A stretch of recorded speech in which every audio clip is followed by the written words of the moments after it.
देखते होतई हमरे उराहिया बैठी के पिपरा के छाँव।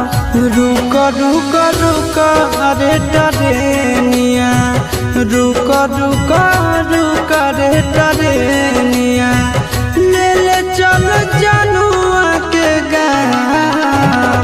रुक रुक रुक रे टरेनिया, ले ले चल जनुआ के गाँव। रुक रुक रुक रे टरेनिया।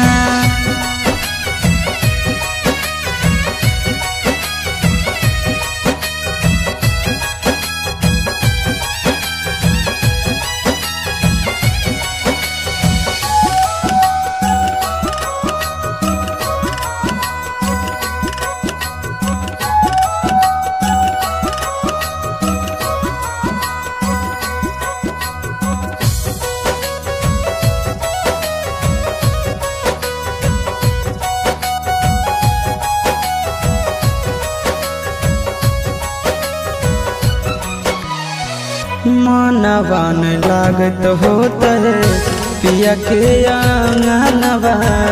रतिया में देखी देखी रोबत होते चनवा, रोबत होते चनवा। मनवा न लागत होत है पिया के आंगनवा।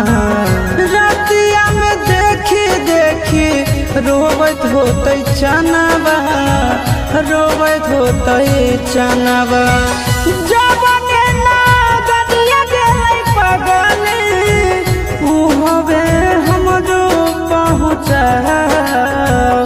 रुक रुक रुक रे टरेनिया, रुक रुक रुक रे टरेनिया, ले ले चलो जनुआ के गाँव।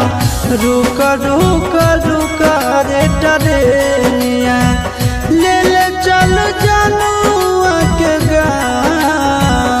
रुक रुक रुक।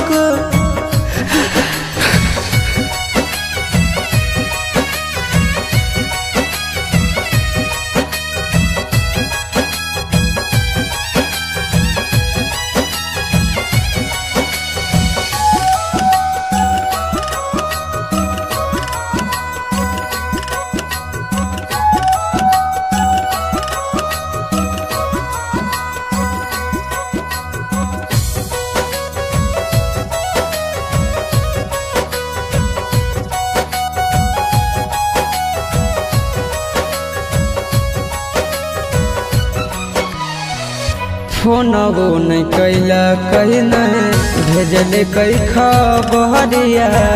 कौना देशवा में बस है जन के ससुररिया, जन के ससुररिया।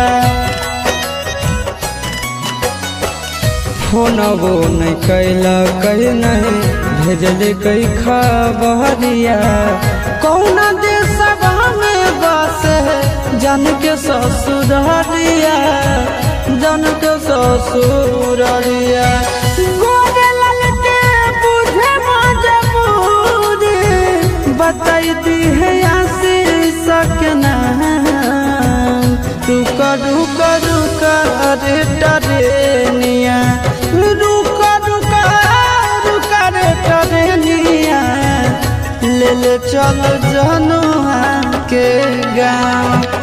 रुक रुक रुक रे टरेनिया, ले ले चल जनुआ के गाँव।